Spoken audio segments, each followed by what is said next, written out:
Hey guys, आज हम लोग क्लास 12th के यानी कक्षा 12 के भौतिक विज्ञान के चैप्टर नंबर 1 विद्युत आवेश तथा विद्युत क्षेत्र का लेक्चर नंबर 8 पढ़ेंगे। इससे पहले हम लोग लेक्चर नंबर 7 पढ़ चुके हैं। लेक्चर नंबर 7 में हमने पढ़ा था विद्युत द्विध्रुव आघूर्ण के बारे में। विद्युत द्विध्रुव आघूर्ण P इज इक्वल टू क्या होता है, जरा आप सभी लोग कमेंट बॉक्स में कमेंट करके बताइए इसका फार्मूला क्या होता है। विद्युत द्विध्रुव आघूर्ण P इज इक्वल टू क्या होता है। आज के इस लेक्चर में हम लोग विद्युत द्विध्रुव आघूर्ण के आगे पढ़ेंगे, यानी विद्युत द्विध्रुव आघूर्ण के कारण अच्छी तथा निरक्षी स्थिति में विद्युत क्षेत्र की तीव्रता के लिए जो फार्मूला होता है, वैसे तो मैं पहले ही लेक्चर में बता दिया था आपको, कल ही लेक्चर में बता दिया था कि फार्मूला क्या होता है और समझा दिया था क्या होता है ये सब, लेकिन आज के इस लेक्चर में उसका डेरिवेशन करने वाले हैं। देखिए, ये डेरिवेशन आपके एग्जाम को लेकर बहुत ही इंपॉर्टेंट है। मैं आप सभी लोगों से कहना चाहता हूं, अगर आप एग्जाम में अच्छा नंबर चाहते हैं तो स्टार्टिंग से ही फोकस बेस्ड स्टडी कीजिए। उन चीज़ों पे ज़्यादा फोकस कीजिए जो एग्जाम में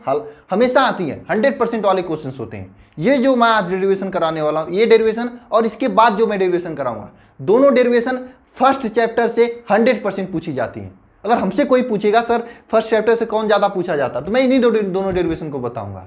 आप प्रीवियस ईयर के क्वेश्चन पेपर को उठाकर देख सकते हैं। इसलिए मैं आप लोगों से कहूंगा पूरी कंसंट्रेशन के साथ में समझना। जहां पर भी जो भी नहीं समझ में आएगा सीधे नीचे कमेंट बॉक्स में छोड़ जाना, मैं आपको दोबारा समझा दूंगा इसी लेक्चर में या फिर अगले लेक्चर में।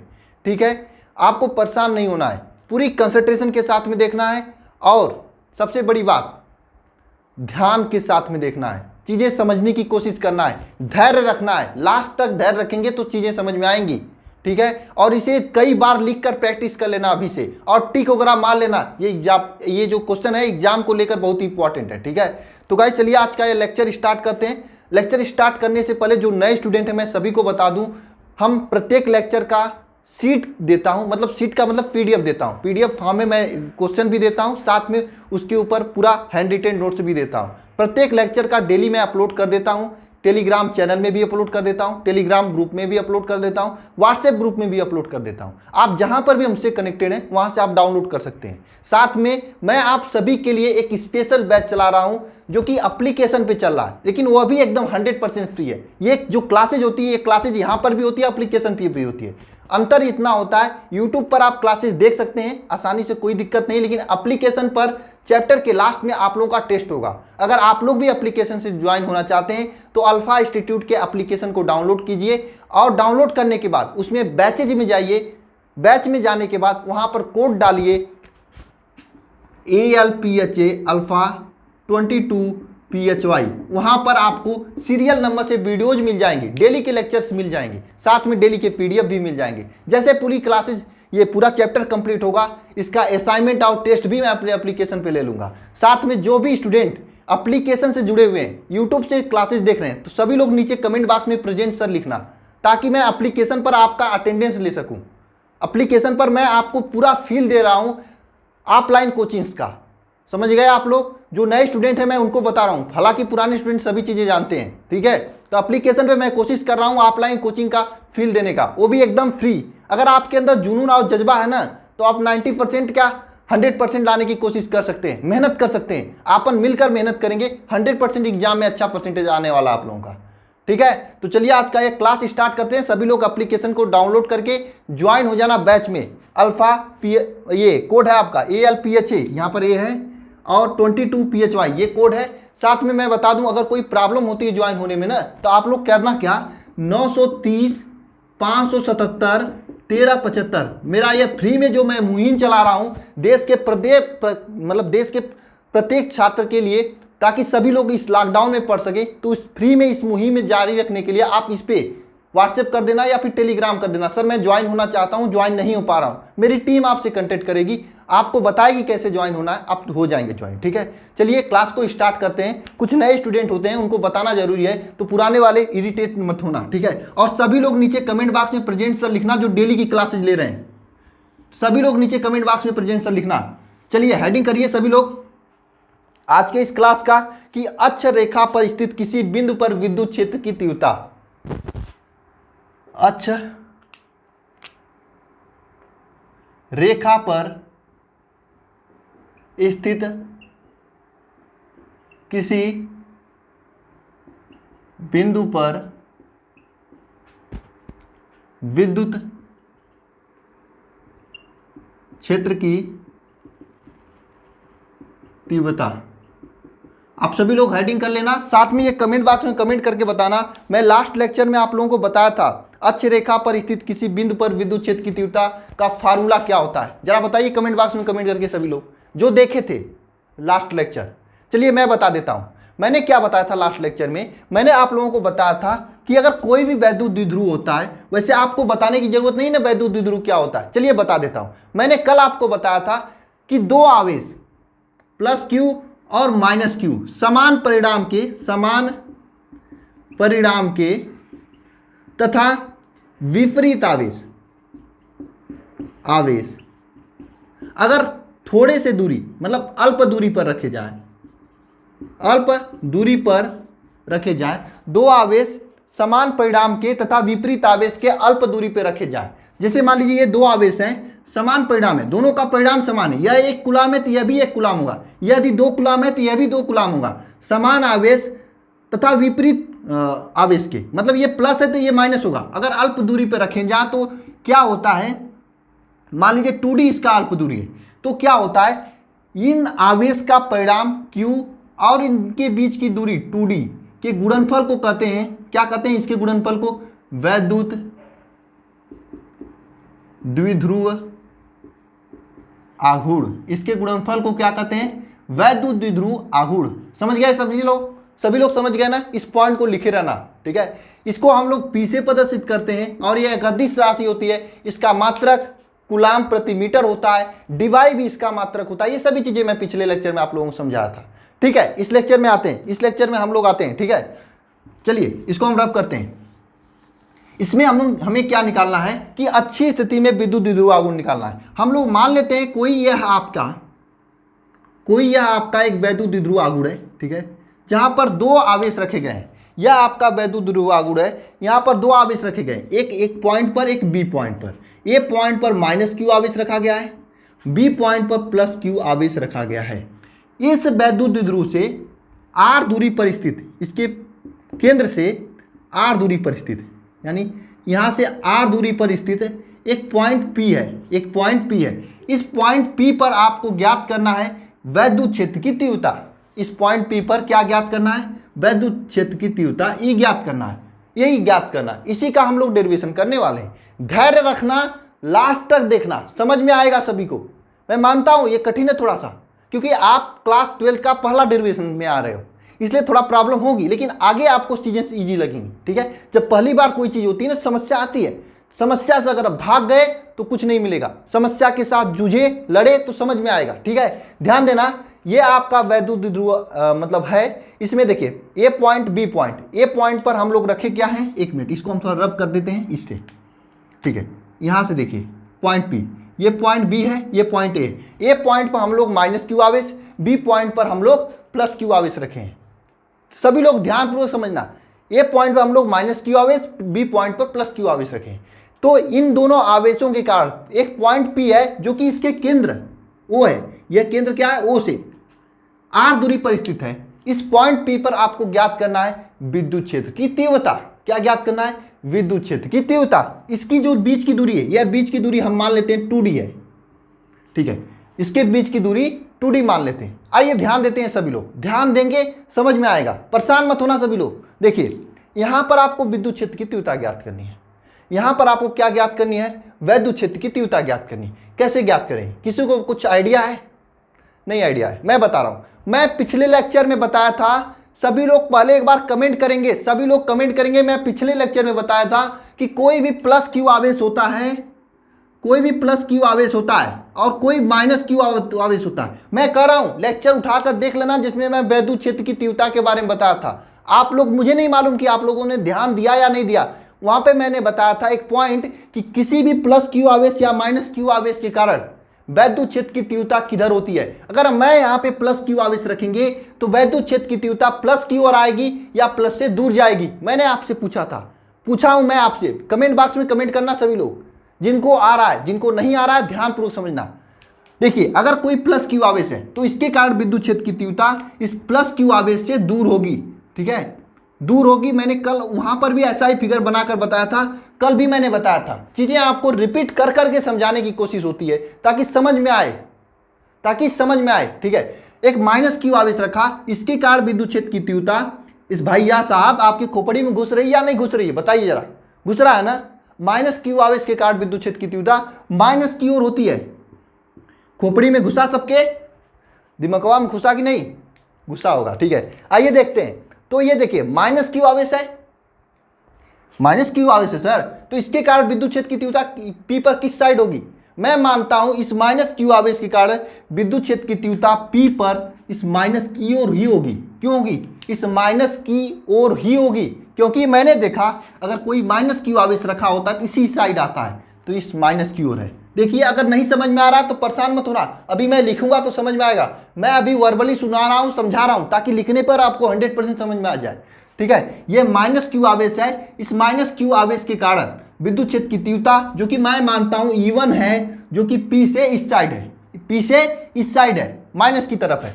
भाई साहब ये प्लस क्यू आवेश है, प्लसवा को देखकर तो दूरे भागता है। मैंने आपसे बताया ना कि प्लसवा को देखकर दूरे भागता है विद्युत क्षेत्र की तीव्रता, प्लसवा को देखकर दूरे भागता है। जैसे मैंने यहां बताया ना, प्लसवा को देखकर दूरे भागता है। तो भाई साहब इस पॉइंट से इस साइड जाएगा, दूर जाएगा कि नहीं जाएगा? बोलिए। दिखाई दे रहा है? यहाँ पे दिखाई भी नहीं दे रहा तो परेशान नहीं होना आपको। इस प्लस को देखकर ये दूर जा रहा है, कुछ नहीं, क्वेश्चन सॉल्व है, बस समझने की देरी है, ठीक है। इस प्लस के कारण विद्युत क्षेत्र की तीव्रता E2 मान लेते हैं, इस साइड। देखिए माइनस क्यू के कारण विद्युत क्षेत्र की तीव्रता E1 इस साइड है, प्लस के कारण विद्युत क्षेत्र की तीव्रता E2 इस साइड है। ये बस यही है। आपको ज्ञात करना है परिणामी विद्युत क्षेत्र की तीव्रता। आपने पढ़ा था क्लास 11th में, अगर कोई इस साइड जा रहा है, कोई इस साइड जा रहा है, एक इस साइड E1 जा रहा है, एक से इस साइड E2 जा रहा है, आपने पढ़ा था अगर परिणामी ज्ञात करना है तो E2 माइनस E1 किया जाता है। क्यों किया जाता है ये भी मैं आपको समझाऊंगा, लेकिन पहले आप कंसेप्ट को समझिए, ठीक है। ये पॉइंट यहां तक समझ में आया? कोई डाउट्स नहीं आप सभी को? मैंने कुछ नहीं समझाया आपको, मैंने समझाया कि दो बिंदु है ए और बी, दोनों बिंदु पर मैं एक ए पर माइनस क्यू, बी पर प्लस क्यू आवेश रखा। इस माइनस क्यू से यानी ए से इसके बीच की दूरी ओ से आर दूरी पर एक पी बिंदु रखा। पी बिंदु पर विद्युत क्षेत्र की तीव्रता ज्ञात करनी है, तो माइनस क्यू के कारण विद्युत क्षेत्र की तीव्रता E1 इस साइड है, प्लस क्यू के कारण विद्युत क्षेत्र की तीव्रता E2 उस साइड है। इन दोनों के बीच में ए और बी के बीच में दूरी 2D है। यहां तक आप लोगों को समझ में आया है ना? बहुत बड़ी चीज समझ चुके हो आप लोग। अब डेरिवेशन हो चुका है, परेशान नहीं होना किसी को। आइए आगे समझते हैं, ठीक है, आगे समझते हैं। इसको हम रब कर दें, इसकी जरूरत अब नहीं है, इसकी जरूरत अब नहीं। अब तो आपके खोपड़ी में घुस गया ना यह बात, अब तो आपके खोपड़ी में घुस गया, ठीक है। आइए देखते हैं इसके आगे। देखिए सबसे पहले मैं आपसे एक जनरल क्वेश्चन पूछूंगा, मेरे भाई साहब अगर ये पूरी दूरी 2D है तो जरा बताओ ये दूरी यहां से, ये पूरी दूरी 2D है और ये O इसका मध्य बिंदु है, तो भाई साहब ये दूरी या फिर ये दूरी दोनों DD होगी? बोलो, कोई दिक्कत तो नहीं होनी चाहिए। ये पूरी दूरी 2D है तो इस O से ये दूरी हो चाहे ये दूरी हो, दोनों D होनी चाहिए, तभी तो 2D बनेगा। तो आइए यही तो लिखना है मुझे। मैं यहां पे लिख दिया इस तरह से, D यहां तक और यहां से भी D यहां तक, ठीक है, यहां से ऐसे लिख दिया, ठीक है। अब मुझे क्या करनी है, इस पॉइंट O से इस P की दूरी, सॉरी इस आवेश की जो पॉइंट B है, ये इस B से P की दूरी ज्ञात करना है। मुझे BP ज्ञात करना है, BP क्या? ये दूरी। इस दूरी को ज्ञात करने के लिए हम लोग क्या करेंगे, ये जो पूरी यहां से दूरी, देखिए O से P की दूरी क्या है? R है। मुझे BP ज्ञात करनी, केवल यही दूरी ज्ञात करनी है, तो ये OB की दूरी घटा देंगे। OB की दूरी क्या है? D है। बात समझो सभी लोग, यही खेल है यहां पर। ये समझ में आ गया तो पूरी चीजें समझ में आ गई। ध्यान देना, इधर ध्यान देना सभी लोग, इधर ध्यान देना। मुझे मालूम है आप लोगों को सर के ऊपर से गया है कुछ लोगों को। चलिए इधर ध्यान दो, चलो फिर से आओ, चलो देखो ये पूरी दूरी D है, मैंने इस दूरी को D और D में बांटा। मुझे दूरी चाह रहा है ये BP। कौन सी दूरी चाह रहा है? ये BP चाह रहा है। BP को प्राप्त करने के लिए आप लोग क्या करोगे, ये दूरी प्राप्त करने के लिए जरा सोचना, यहां पर ये वाला दूरी ज्ञात करने के लिए मेरे को पूरा ये दूरी पता है, तो मुझे ये दूरी घटा देंगे तो यही दूरी निकलेगा ना। ये यहां से यहां तक R दूरी है, यहां से यहां तक D दूरी है, तो इस D को घटा देंगे R में से, तो ये B से P की दूरी आ जाएगी। कोई दिक्कत तो नहीं है ना? कोई दिक्कत नहीं ना आप लोगों को? नहीं होगी, नहीं होगी, समझ में आएगा आप लोगों को? चलिए आइए देखते हैं, लिखते हैं। तो बीपी की दूरी क्या हो जाएगी? ये बीपी की दूरी क्या हो जाएगी? R minus D. कोई दिक्कत तो नहीं है। अब हम इस आवेश से माइनस क्यू से लेकर पी की दूरी ज्ञात करेंगे, यानी एपी की दूरी ज्ञात करेंगे। एपी की दूरी ज्ञात करेंगे, एपी की दूरी ज्ञात करेंगे। आओ देखो ध्यान से सभी लोग, ध्यान से देखो सभी लोग। एपी की दूरी देखिए, ये पॉइंट ए है और ये पॉइंट पी है। देखिए यहां से ओ से पी तक की दूरी क्या है? आर है। और ओ से ए तक की दूरी क्या है? ये डी है। तो आर में अगर डी जोड़ देंगे तो एपी की दूरी आ जाएगी, आर प्लस डी हो जाएगा। बोलिए यहां तक कोई समस्या नहीं होनी चाहिए। अब इन सभी पॉइंट्स को हम लोग लिख लेते हैं, क्योंकि एग्जाम में लिखकर ही आना होता है, लिखेंगे नहीं तो समझ में कैसे आएगा। और वैसे भी अगर अभी तक आपको समझ में आ रहा है तो लिखने पे तो आपको हलवा हो जाने वाला है। चलिए लिखते हैं। कोई लिखता भी नहीं है, मुझे मालूम है चैनल्स वाले नहीं लिखते हैं, लेकिन मैं आपको लिखकर समझाऊंगा, भले ही 5-10 मिनट एक्स्ट्रा ही लगे। तो क्या हुआ? बोलिए खोपड़ी में सीधे जा रहा है कि नहीं? आप सभी लोगों के खोपड़ी में जा रहा है कि नहीं? जा रहा है खोपड़ी में, अच्छी बात है, जाएगा तो जाएगा, ठीक है। चलिए हम लोग क्या लिखेंगे सबसे पहले? देखो मैं लिखने सिखा रहा हूं आप लोगों को। एक बार सीख गए तो पूरी फिजिक्स हवा में उड़ेगी, पूरी फिजिक्स हवा में उड़ेगी, बस लिखने सीख गए तो। देखिए हम लोग क्या लिखेंगे यहाँ पर? हम लोग लिखेंगे वैद्युत द्विध्रुव को, वैद्युत द्विध्रुव जो है के दो बिंदु को मिलाने वाली रेखा के को अक्ष कहते हैं। सबसे ये देखिए, वैद्युत द्विध्रुव को मिलाने वाली जो रेखा, इसे अक्ष कहते हैं। अक्ष किसे कहते हैं? अगर कोई भी रेखा इसी विद्युत द्विध्रुव को मिलाने वाली रेखा पर कोई बिंदु स्थित हो तो उसे अक्ष कहते हैं। इसको आपको याद करने की जरूरत नहीं है, लिखने की क्या जरूरत है। हम लोग क्या करेंगे? दो आवेश प्लस क्यू और माइनस क्यू के द्वारा एक विद्युत द्विध्रुव बना हुआ है। यहाँ पे देखिए दो आवेश प्लस क्यू और माइनस क्यू है, इसके द्वारा क्या बना है? एक विद्युत द्विध्रुव बना है। तो लिखेंगे यहाँ पर दो आवेश प्लस क्यू तथा माइनस क्यू के द्वारा एक विद्युत द्विध्रुव बना है। दो आवेश प्लस क्यू और माइनस क्यू के द्वारा एक विद्युत द्विध्रुव बना है, ठीक है ना। अब देखिए वैद्युत द्विध्रुव के बीच की दूरी क्या है? वैद्युत द्विध्रुव के बीच की दूरी 2d है। वैद्युत द्विध्रुव के बीच की दूरी क्या है? 2d है। तथा इसका वैद्युत द्विध्रुव का मध्य बिंदु O है। ये मध्य बिंदु इसका O है ना, द्विध्रुव का मध्य बिंदु O है, ठीक है, मध्य बिंदु है। O से R दूरी पर एक बिंदु P स्थित है। O से R दूरी पर एक बिंदु P स्थित है। O से R दूरी पर एक बिंदु P स्थित है, जहां पर हमें विद्युत क्षेत्र की तीव्रता ज्ञात करनी है। बात समझे? यहां पे मैं क्या लिखा हूं? कुछ गलत नहीं लिखा हूं। जो यहां पे फिगर में है, जो मैंने अभी तक आपको समझाया, उन्हीं चीजों को लिखा हूं। देखिए सभी लोग ध्यानपूर्वक समझिए। देखिए मैं लिखा हूं कि दो आवेश Q और माइनस Q द्वारा एक वैद्युत द्विध्रुव बना है। सीधी सी बात है, यहाँ पे वैद्युत द्विध्रुव बना है प्लस Q माइनस Q के द्वारा, ठीक है। एक द्विध्रुव आघूर्ण जो है इसके बीच की दूरी क्या है? 2d है। तथा ठीक है, बिंदु द्विध्रुव आघूर्ण के मध्य बिंदु क्या है? यहाँ पर मैं लिखा हूं वैद्युत द्विध्रुव आघूर्ण का मध्य बिंदु O है। वैद्युत द्विध्रुव आघूर्ण का मध्य बिंदु O है, और इस O से R दूरी पर एक बिंदु P स्थित है। R दूरी पर एक बिंदु P स्थित है, जहां पर हमें क्या ज्ञात करनी है? विद्युत क्षेत्र की तीव्रता ज्ञात करनी है। ये 3 लाइन लिखोगे आप लोग एग्जाम में, 3 लाइन आप लोग एग्जाम में लिखोगे, सीधे हो जाएगा काम, ठीक है। अब देखिए हम लोग सबसे पहले क्या करेंगे? इस माइनस क्यू के कारण विद्युत क्षेत्र की तीव्रता P पर ज्ञात करेंगे। माइनस क्यू के कारण विद्युत क्षेत्र की तीव्रता P पर ज्ञात करेंगे। आप सभी लोगों को विद्युत क्षेत्र की तीव्रता का फार्मूला पता होगा कि नहीं? क्या होता है, E इज इक्वल टू क्या होता है, सबसे पहले लिखेंगे माइनस क्यू आवेश के कारण बिंदु P पर विद्युत क्षेत्र की तीव्रता माइनस क्यू आवेश के कारण बिंदु P पर विद्युत क्षेत्र की तीव्रता, ये लिखेंगे। आइए निकालते हैं क्या होता है, देखते हैं। देखिए आपको मालूम है विद्युत क्षेत्र E is equal to E1, चूंकि ये मैंने E1 लिखा था, E1 इज इक्वल टू क्या है, क्या होता है 1/4 पाई एप्सिलॉन नॉट आवेश Q और इनके बीच की दूरी का वर्ग। इनके बीच का दूरी क्या है, A से लेकर P तक का। इनके बीच की दूरी क्या है, A से लेकर P तक का, क्योंकि माइनस Q से P तक की दूरी क्या है, AP का वर्ग। मैंने यहां पर आपको AP इज इक्वल टू कैसे निकाला था, R प्लस डी।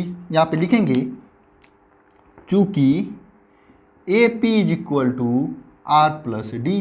कैसे निकाला था, यह आपको समझ में आया था ना, कैसे बताया था, मैंने बताया था कि देखिए इस O से P तक की दूरी क्या है, R है, ये ऊपर R है ना, लेकिन O से A तक की दूरी D है, तो दोनों जोड़ेंगे तभी ना A से P तक पहुंचेंगे, तभी तो A से P तक पहुंचेंगे। बात समझ में आ रही ना, तो ये R प्लस डी हो जाएगा। ठीक है, तो ये वैल्यू यहाँ पे रख देंगे, तो E1 इज इक्वल टू क्या हो जाएगा 1/4 pi epsilon not Q/R plus D का होल स्क्वायर। इसको हम मानेंगे समीकरण नंबर 1।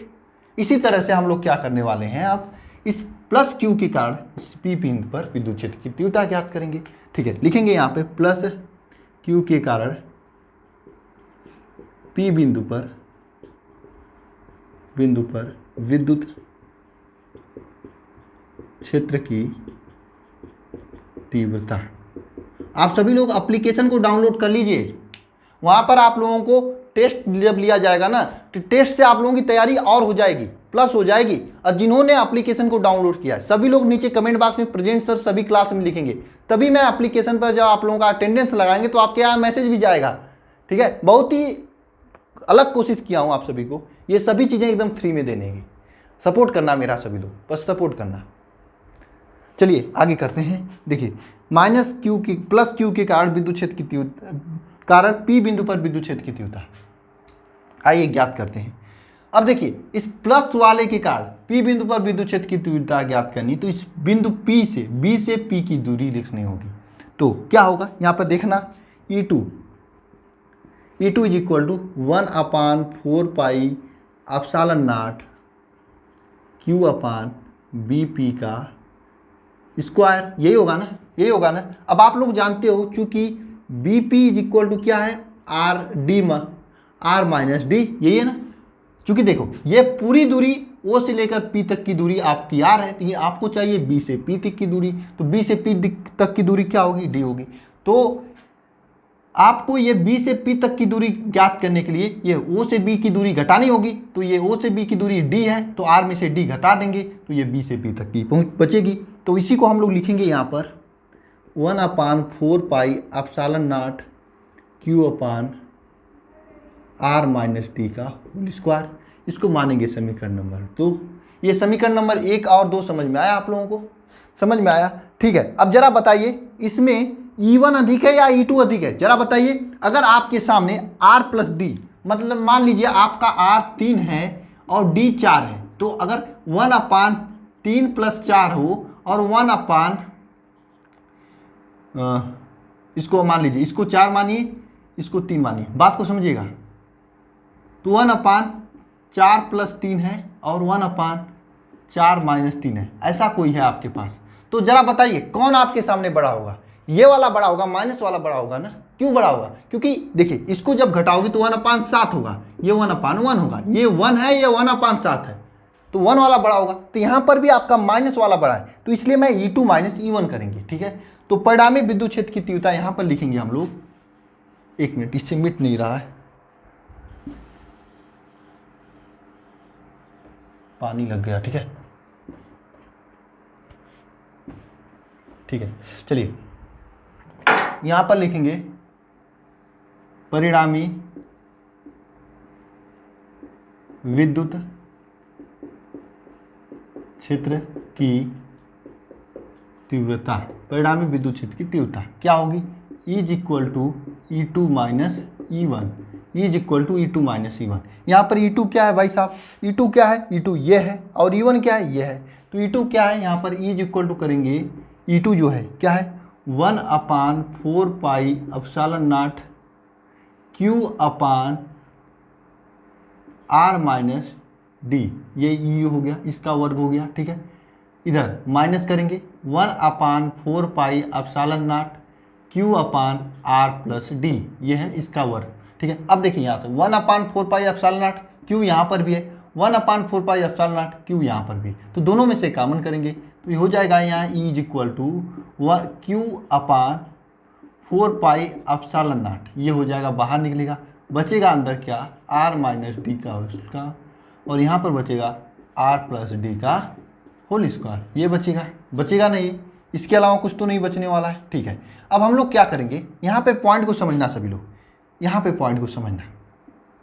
आप लोग क्या करेंगे इसके आगे, देखिए E इज इक्वल टू क्या हो जाएगा, इसके आगे सॉल्व करेंगे तो Q upon 4 pi epsilon not, इसको तो बाहर ही रहेगा, साथ में देखिए ये यहाँ पर गुणा होगा, ये यहाँ पे गुणा होगा, R प्लस डी का whole square minus R minus D का होल स्क्वायर, ये हो जाएगा, ठीक है। नीचे क्या होगा भाई साहब, R माइनस डी हो जाएगा square into R plus D हो जाएगा स्क्वायर। नहीं समझ में आया मैंने क्या किया ना, बचपन की बातें याद करो वे समय जब आप लोग ऐसे किया करते थे, 1/4 माइनस 1/3, क्या करते थे 3 माइनस 1/4 इंटू 3, यही किया करते थे ना, 3 माइनस 4/4 इंटू 3, क्या हुआ, इस 3 को यहाँ पर ले जाते थे, 4 को यहाँ पर ले जाते थे, नीचे 4 इंटू 3 कर दिया करते थे, तो यही किया हूँ, इसको यहाँ पर और इस दोनों का गुणनफल कर दिया हूँ। चलिए इसके आगे सॉल्व करते हैं हम लोग, इसको हम रब करते हैं, ठीक है।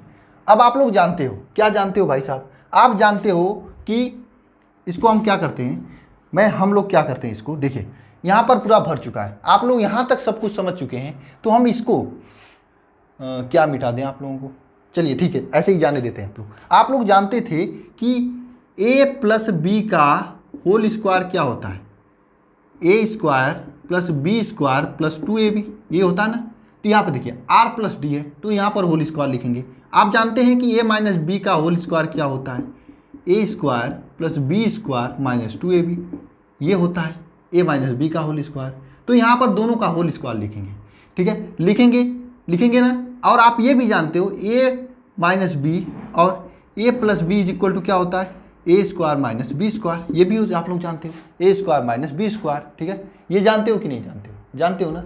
तो इसी का फार्मूला नीचे लगा देंगे, तो देखिए क्या प्राप्त होगा, इन सूत्रों को, इन फार्मूला को आपको याद करना पड़ेगा, ये आप लोग बचपन में पढ़े हो, ये सभी चीज़ें बचपन की बातें हैं, आप सभी उन समय की बातें हैं जब आप लोग कक्षा 7-8 में पढ़ रहे थे, जब आप गिल्ली डंडा खेल रहे थे। जरा बताइए कमेंट बॉक्स में कमेंट करके कौन कौन गिल्ली डंडा खेला है, ठीक है। ये फार्मूला यहाँ पे लगेगा, तीनों के तीनों, इस फार्मूले को लगाकर हम लोग सॉल्व करने वाले हैं, इस फार्मूले को लगाकर हम लोग सॉल्व करने वाले हैं। तो आइए इस फार्मूले को लगाकर सॉल्व करते हैं, नीचे को इसको हम मिटा देते हैं क्योंकि फिगर तो आपको समझ में आ गया है, फिगर दोबारा भी बन जाएगा, ठीक है। आइए चलिए देखिए, यहाँ पर हम लोग ऊपर ये फार्मूला लगाएंगे तो क्या हो जाएगा, E इज इक्वल टू क्या हो जाएगा, देखिए Q upon 4 pi epsilon naught, ये हो जाएगा, ठीक है। यहाँ पे देखिए क्या होगा, ध्यानपूर्वक देखिए, R square plus D square plus 2AD, ये हो जाएगा RD 2RD या RDR, ये हो जाएगा। दूसरे में क्या हो जाएगा, minus R square plus D square minus 2RD, ये माइनस वाला हो जाएगा। नीचे क्या हो जाएगा, देखिए नीचे क्या हो जाएगा, a minus B plus B into करते हैं तो क्या प्राप्त होता है, A square minus B square. यहाँ पर क्या है, इसको हम इस तरह से लिख सकते हैं, r माइनस डी एक कोष्टक में, दूसरे कोष्टक में लिख सकते हैं r प्लस डी का होल स्क्वायर, लिख सकते हैं कि नहीं लिख सकते हैं ना। अब देखिए आगे क्या होगा, आगे क्या होने वाला है, E इज इक्वल टू क्या होगा, Q upon 4 pi epsilon not होगा, ठीक है। अंदर देखिए क्या होगा, R square plus D square plus 2RD minus R square minus D square plus 2RD, ये होगा। नीचे क्या होगा भाई साहब, नीचे होगा देखिए ये क्या हो जाएगा, R square minus D square, R square minus D square का होल स्क्वायर, होल स्क्वायर, यही होगा ना, ये होगा ना। अब देखिए यहाँ पर सभी लोग यहाँ पर देखिए, ये ये देखिए आपका आर स्क्वायर ये प्लस है, यहाँ पे माइनस है, दोनों आपस में कट जाएंगे। कटने के बाद क्या बचेंगे, बचेंगे यहाँ पर E is equal to q upon 4 pi epsilon nought, कोष्टक में बचेंगे आपका 4RD बचेंगे, 2RD प्लस 2RD 4RD हो जाएगा, 2RD प्लस 2RD 4RD हो जाएगा। नीचे क्या होगा, नीचे आपका हो जाएगा R square minus D square का होल स्क्वायर। चीज़ें बायोलॉजी वालों को नहीं समझ में आ रही होगी, इसीलिए मैं ये फार्मूला बताया ताकि आप इसे रट सकें। देखिए फार्मूला याद नहीं है तो याद करना पड़ेगा, जिसको आ रहा है उसको फार्मूला याद है, आपको नहीं आ रहा है तो हाथ पे लिखिए, यहाँ पर कमेंट बॉक्स में 4 बार फार्मूला लिखिए, याद हो जाएंगे। फार्मूला याद होगा तो यहाँ पर फार्मूला ही लगाए हम लोग, धैर्य नहीं रखोगे तो कैसे आएगा, ऐसे कर दिए। अब हम लोगों को कुछ नहीं करना है, आपको ये जानते हो कि देखिए ये आर स्क्वायर आपका बड़ा था, डी छोटा था डी, तो आर जो होता है ये काफी बड़ा होता है डी से। जरा सोचिए, समुद्र से 1 लोटा पानी निकाल देंगे तो कुछ अंतर होगा, समुद्र में तो कुछ होने वाला नहीं है, नहीं है, कुछ नहीं होगा ना समुद्र में। समुद्र से 1 लोटा पानी निकालेंगे तो कुछ अंतर नहीं होगा, बस यही होगा कि लोटा भर जाएगा। ठीक है, यहाँ पर क्या होगा, हम इस आर स्क्वायर काफ़ी बड़ा है इसलिए यहाँ से डी निकाल रहे हैं बाहर, तो आर स्क्वायर पे कोई फर्क नहीं पड़ेगा, तो वही करने वाले हम लोग, डी को बाहर कर देते हैं। यहाँ पे देखिए डी को बाहर कर देते हैं, इज इक्वल टू क्या हो जाएगा, फाइनली देखिए यहाँ पर Q upon 4 pi epsilon not. ठीक है, यहाँ पे देखिए क्या होगा, 4RD अपान, नीचे देखिए आर स्क्वायर का होल स्क्वायर, डी स्क्वायर 0 हो जाएगा, आर स्क्वायर का होल स्क्वायर। इसको हम लोग ये भी लिख सकते हैं आर पावर 4। ठीक है, आर पावर 4 भी लिख सकते हैं। ऊपर देखिए यहाँ पर भी आर है और यहाँ पर भी आर है, ये दोनों कट जाएंगे तो ये क्या बचेगा, यहाँ पे देखिए ध्यानपूर्वक, यहाँ पे क्या बचेगा, यहाँ पर ध्यानपूर्वक देखिए क्या बचेगा, Q upon 4 pi epsilon naught, ये बचेगा अंतर देखिए 2D बचेगा, 4D बचेगा, 4D अपान आर क्यूब, ये बचेगा। कोई दिक्कत तो नहीं होनी चाहिए, अगर आर से आर कट जाएगा तो ये बचेगा ना। आइए देखिए अब हम लोग क्या करते हैं, ई इज इक्वल टू, देखिए समझिए सभी लोग, 1/4 पाई एप्सिलॉन नॉट, इसी को बाहर रह देते हैं और अंदर क्या ले जाते हैं, इस क्यू को अंदर ले जाते हैं, तो क्यू को अंदर ले जाएंगे 2 इंटू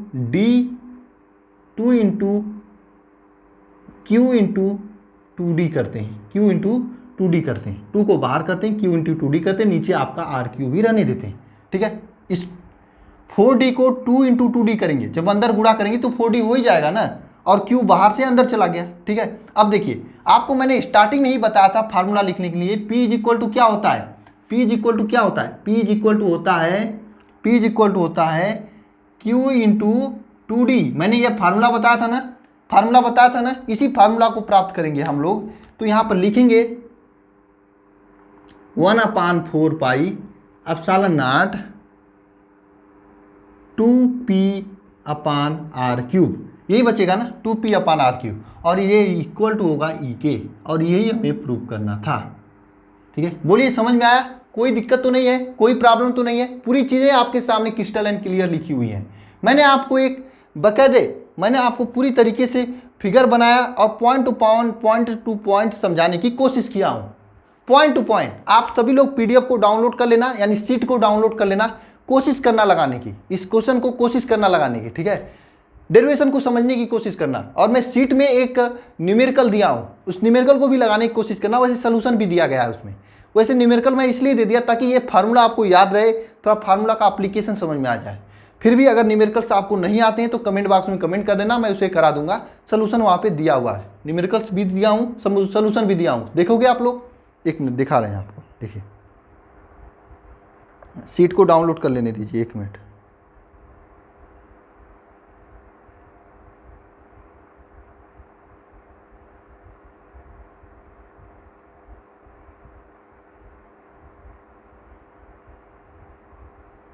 देखिए डाउनलोड हो गया है, हाँ देखिए ये सीट है, इस सीट में देखेंगे तो यहाँ पे बकायदे लिखा हुआ है, पूरा समझ में आ रहा है ना, बकायदे यहाँ पे चीज़ें आपको प्रूफ की गई हैं अच्छे से।